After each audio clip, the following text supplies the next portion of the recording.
नमस्कार दोस्तों, चलिए जानते हैं राजस्थान की 50 फटाफट बड़ी खबरों को सिर्फ 10 मिनट में। लेकिन उससे पहले आप यह वीडियो कहां से देख रहे हैं हमें कमेंट में जरूर बताएं और वीडियो को लाइक करके चैनल को सब्सक्राइब जरूर कर लें।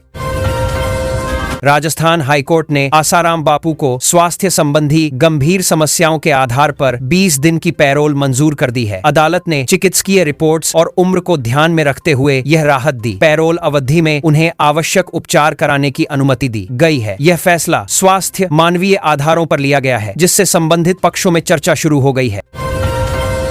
जयपुर में आयोजित 3 दिवसीय कॉमनवेल्थ पीस मीडिएशन कॉन्फ्रेंस के समापन समारोह में Jaipur declaration on peace mediation 2026 को आधिकारिक रूप से अपनाया गया। घोषणा पत्र में शांति प्रक्रिया को मजबूत बनाने और विवाद समाधान के लिए मध्यस्थता को प्राथमिकता देने पर जोर दिया गया। अंतर्राष्ट्रीय प्रतिभागियों ने इस दस्तावेज का स्वागत किया। राजस्थान हाईकोर्ट ने अदालतों के कामकाज को पूरी तरह पेपरलेस बनाने के उद्देश्य से Nyayayan the digital way of justice नामक डिजिटल पहल की शुरुआत की है। इस योजना के तहत फाइलें, आदेश और दस्तावेज ऑनलाइन उपलब्ध होंगे। इससे पारदर्शिता बढ़ेगी और मामलों के निपटारे में तेजी आएगी। न्यायाधीशों और वकीलों को प्रशिक्षण भी दिया जा रहा है। चूरू जिले में एक मकान पर अचानक बिजली गिरने से भारी नुकसान हुआ है। घटना में संरचनात्मक क्षति हुई, जबकि कोई जनहानि नहीं बताई गई। वहीं जयपुर और अलवर के कुछ इलाकों में हल्की बारिश दर्ज की गई। मौसम विभाग ने स्थानीय स्तर पर सतर्कता बरतने की सलाह दी है। प्रभावित परिवार को राहत पहुंचाने का काम प्रशासन ने शुरू कर दिया है। मिलिट्री इंटेलिजेंस और सुरक्षा एजेंसियों ने संयुक्त कार्रवाई में अलवर के 4 युवकों को पाकिस्तान के खुफिया हैंडलर से संपर्क रखने के संदेह में गिरफ्तार किया है। पूछताछ में उनके मोबाइल और सोशल मीडिया खातों से संदिग्ध लिंक मिले हैं। एजेंसियां आगे की जांच में जुटी हैं। सुरक्षा व्यवस्था को और मजबूत किया जा रहा है ताकि ऐसे संपर्क टूट सकें। राजस्थान बैडमिंटन एसोसिएशन में कथित अनियमितताओं और भ्रष्टाचार के आरोपों को लेकर खिलाड़ियों ने मोर्चा खोल दिया है। उन्होंने स्वतंत्र जांच की मांग करते हुए प्रदर्शन किया। खिलाड़ियों का आरोप है कि चयन प्रक्रिया और फंड के उपयोग में गड़बड़ी हो रही है। खेल विभाग से हस्तक्षेप की अपील की गई है ताकि पारदर्शिता बहाल हो सके। कोटा की बेटी और बॉक्सर अरुंधति चौधरी ने कॉमनवेल्थ गेम्स में 70 किलोग्राम भार वर्ग के फाइनल मुकाबले में इंग्लैंड की खिलाड़ी को हराकर स्वर्ण पदक जीता। उनकी शानदार प्रदर्शन ने पूरे देश का ध्यान खींचा। यह जीत कड़ी मेहनत और समर्पण का परिणाम है। कोटा और राजस्थान में जश्न का माहौल है। अरुंधति चौधरी कॉमनवेल्थ गेम्स की बॉक्सिंग स्पर्धा में स्वर्ण पदक जीतने वाली राजस्थान की पहली खिलाड़ी बन गई हैं। यह उपलब्धि राज्य के खेल इतिहास में नई मिसाल है। आपको जीस्ता कोचिंग संस्थानों और परिवार ने उन्हें भरपूर समर्थन दिया। युवा खिलाड़ियों के लिए यह प्रेरणा का स्रोत बनेगा। सरकार ने सम्मानित करने की घोषणा की है। राजस्थान क्रिटिकल और रणनीतिक खनिजों के लिए केंद्र सरकार की नई उत्खनन लाइसेंसिंग व्यवस्था के तहत दुर्लभ पृथ्वी तत्व ब्लॉक के लिए एक्सप्लोरेशन लाइसेंस निष्पादित करने वाला देश का पहला राज्य बन गया है। यह कदम खनिज अन्वेषण में अग्रणी भूमिका को दर्शाता है। निवेशकों को आकर्षित करने और स्थानीय रोजगार बढ़ाने की उम्मीद है। मौसम विभाग के अनुसार आज जयपुर, अजमेर, कोटा, बीकानेर और जोधपुर सहित अधिकांश पश्चिमी जिलों में मौसम मुख्य रूप से शुष्क रहेगा। दोपहर के समय तेज धूप और उमस परेशान कर सकती है। नागरिकों को हाइड्रेशन बनाए रखने और धूप से बचाव की सलाह दी गई है। पर ही बात बनाए हैं RAAA तापमान सामान्य से ऊपर रहने की संभावना है। पूर्वी राजस्थान के कुछ चुनिंदा जिलों में स्थानीय नमी और बादलों की आवाजाही के कारण हल्की छिटपुट बारिश या गरज चमक की गतिविधियां देखने को मिल सकती हैं। मौसम विभाग ने सतर्क रहने की अपील की है। किसानों को फसल सुरक्षा के उपाय अपनाने को कहा गया है। शहरी क्षेत्रों में यातायात प्रभावित हो सकता है। श्रीगंगानगर में सेना की खुफिया इकाई और स्थानीय पुलिस ने संयुक्त कार्रवाई करते हुए अनाधिकृत रूप से सेना की नकली वर्दी और पैटर्न का कपड़ा बेचने वाले एक बड़े रैकेट का पर्दाफाश किया है। कई आरोपी गिरफ्तार हुए और सामग्री जब्त की गई। सुरक्षा एजेंसियां ऐसे नेटवर्क को तोड़ने में जुटी हैं। जांच आगे बढ़ाई जा रही है। अगस्त महीने की शुरुआत के साथ ही LPG कमर्शियल गैस सिलेंडर के दामों में कटौती की गई है। इससे राजस्थान के होटल और रेस्टोरेंट कारोबारियों को राहत मिली है। बढ़ती लागत के बीच यह फैसला व्यवसाय को सहारा देगा। उपभोक्ताओं को भी अप्रत्यक्ष लाभ मिलने की उम्मीद है। बाजार में सकारात्मक प्रतिक्रिया आई है।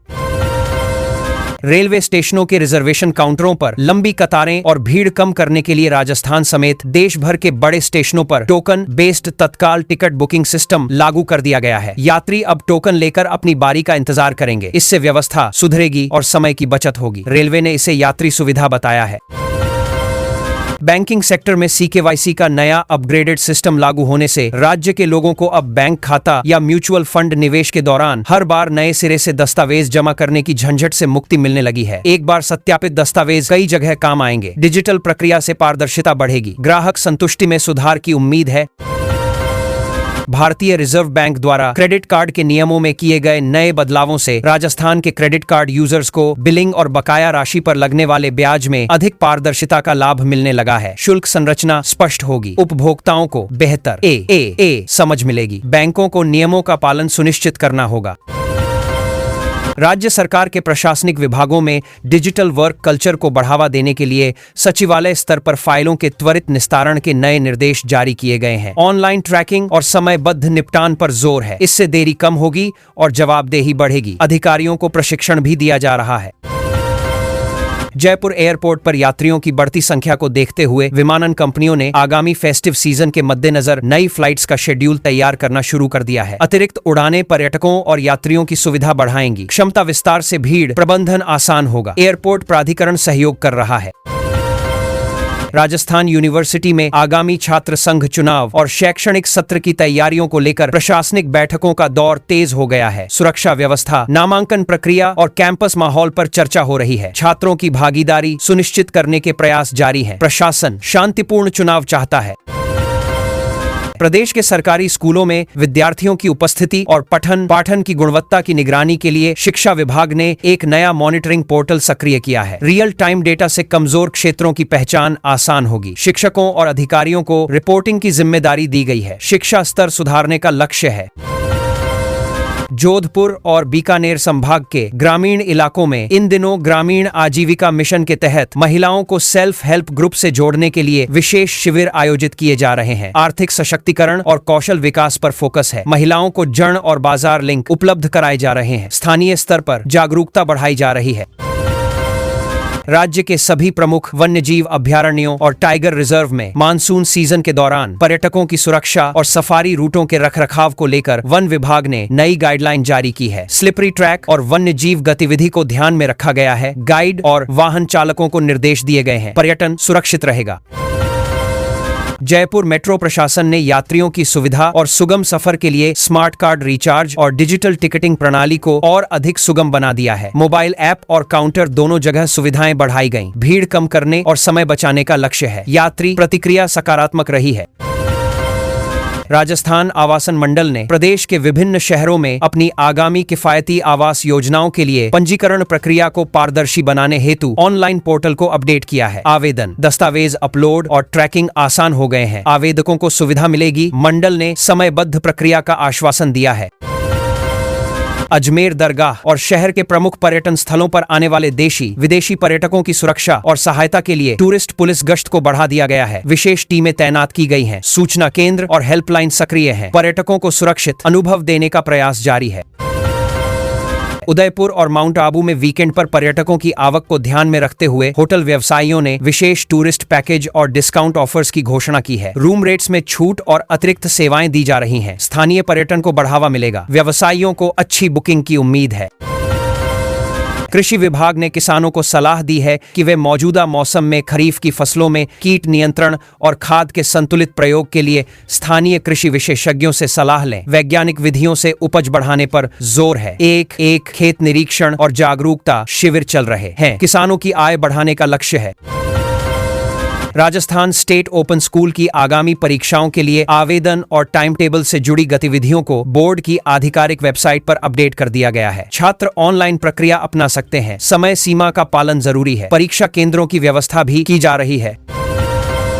प्रदेश के ग्रामीण क्षेत्रों में जल जीवन मिशन के तहत चल रहे पाइपलाइन बिछाने और हर घर जल कनेक्शन के कार्यों की प्रगति की समीक्षा जिला कलेक्टर स्तर पर की जा रही है। लक्ष्य पूरा करने के लिए गति बढ़ाने के निर्देश दिए गए हैं। गुणवत्ता नियंत्रण पर विशेष ध्यान है। लाभार्थियों को शुद्ध पानी मिलेगा। कोटा के कोचिंग संस्थानों में छात्रों के मानसिक स्वास्थ्य और तनाव को कम करने के लिए प्रशासन की देखरेख में नियमित रूप से मोटिवेशनल और मनोरंजक गतिविधियां आयोजित की जा रही हैं। काउंसलिंग सत्र भी चल रहे हैं। छात्रों को स्वस्थ दिनचर्या अपनाने की सलाह दी जा रही है। अभिभावकों को भी जागरूक किया जा रहा है। बीकानेर और जैसलमेर से सटे बॉर्डर इलाकों में सीमा सुरक्षा बल और स्थानीय पुलिस ने सुरक्षा व्यवस्था को और अधिक चाक चौबंद करने के लिए संयुक्त गश्त बढ़ाई है। संदिग्ध गतिविधियों पर नजर रखी जा रही है। समन्वय मजबूत किया गया है। सीमावर्ती क्षेत्रों में शांति बनाए रखने का प्रयास जारी है। जयपुर स्थित सवाई मानसिंह अस्पताल में मरीजों को आधुनिक चिकित्सा सुविधाएं और जांच रिपोर्ट ऑनलाइन उपलब्ध कराने के लिए डिजिटल काउंटर की संख्या बढ़ा दी गई है। कतारें कम होंगी और सेवा तेज होगी। मरीजों को सुविधा मिलेगी। अस्पताल प्रशासन ने इसे मरीज केंद्रित कदम बताया है। राजस्थान राज्य पथ परिवहन निगम ने यात्रियों की मांग को देखते हुए कई लंबे रूटों की बसों में ऑनलाइन सीट बुकिंग की व्यवस्था को और अधिक सुगम किया है। मोबाइल ऐप और वेबसाइट सुधारे गए हैं। आरक्षण आसान होगा। यात्री सुविधा बढ़ाने का लक्ष्य है। प्रदेश के औद्योगिक क्षेत्रों में निवेश को बढ़ावा देने के लिए रीको द्वारा बुनियादी ढांचा विकास के कार्यों में तेजी लाई जा रही है। सड़क, बिजली और जल सुविधाएं सुधारी जा रही हैं। नए उद्यमों को आकर्षित करने का प्रयास है। रोजगार सृजन की उम्मीद बढ़ी है। खाद्य सुरक्षा योजना के तहत राजस्थान में नए जुड़े लाभार्थियों के राशन कार्ड और खाद्यान्न वितरण की प्रक्रिया को पारदर्शिता के साथ पूरा किया जा रहा है। डिजिटल सत्यापन अपनाया गया है। पात्र परिवारों तक राशन पहुंच रहा है। निगरानी तंत्र मजबूत किया गया है। जयपुर लिटरेचर फेस्टिवल के आगामी संस्करण की रूपरेखा और तारीखों को लेकर आयोजकों ने प्रारंभिक बैठकों का दौर शुरू कर दिया है। लेखकों, विचारकों और पाठकों की भागीदारी सुनिश्चित की जाएगी। कार्यक्रम की थीम और सत्र तय हो रहे हैं। सांस्कृतिक आयोजन की तैयारियां जोरों पर हैं। राज्य के राजकीय संग्रहालयों और ऐतिहासिक धरोहरों के संरक्षण के लिए पुरातत्व विभाग ने आधुनिक तकनीकी उपकरणों का उपयोग शुरू किया है। डिजिटल डॉक्यूमेंटेशन और मॉनिटरिंग से संरक्षण बेहतर होगा। पर्यटकों को बेहतर अनुभव मिलेगा। विरासत बचाव का काम, संग्रहालयों के संरक्षण तेज किया गया है। जोधपुर आईआईटी और एम्स के शोधकर्ताओं ने मिलकर स्वास्थ्य सेवाओं और तकनीकी नवाचारों को लेकर कुछ नए प्रोजेक्ट्स पर काम शुरू किया है। स्वास्थ्य तकनीक और चिकित्सा अनुसंधान पर फोकस है। सहयोग से बेहतर समाधान निकलने की उम्मीद है। छात्रों और डॉक्टरों को लाभ मिलेगा। अलवर और भरतपुर के कृषि क्षेत्रों में सरसों और अन्य मौसमी फसलों की उन्नत किस्मों के बीजों के वितरण के लिए सहकारिता विभाग ने तैयारी पूरी कर ली है। किसानों को गुणवत्तापूर्ण बीज मिलेंगे। उपज बढ़ाने का लक्ष्य है। वितरण शिविर आयोजित किए जा रहे हैं। प्रदेश के शहरी इलाकों में नागरिकों को शुद्ध पेयजल उपलब्ध कराने के लिए जलदाय विभाग ने पाइपलाइन लीकेज और क्लोरीनीकरण की जांच तेज कर दी है। गुणवत्ता जांच नियमित हो रही है। शिकायतों का त्वरित निस्तारण किया जा रहा है। शुद्ध पानी की आपूर्ति सुनिश्चित करने का प्रयास जारी है। राजस्थान कौशल विकास निगम द्वारा युवाओं को रोजगार परक प्रशिक्षण देने के लिए नए हुनर ट्रेनिंग प्रोग्राम के अगले चरण के रजिस्ट्रेशन शुरू किए गए हैं। विभिन्न ट्रेड में कोर्स उपलब्ध हैं। युवाओं को कौशल और रोजगार लिंक दिए जाएंगे। आवेदन प्रक्रिया ऑनलाइन है।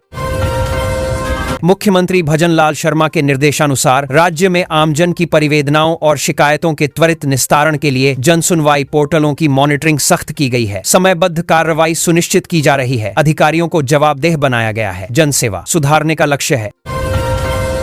जयपुर स्थित राजस्थान आवासन मंडल के मुख्यालय में ई ऑक्शन के माध्यम से संपत्तियों के निस्तारण की प्रक्रिया को निवेशकों के लिए सरल बनाया गया है। ऑनलाइन बोली और पारदर्शी प्रक्रिया अपनाई गई है। निवेश आकर्षित होगा। मंडल ने सुविधाएं बढ़ाने का दावा किया है।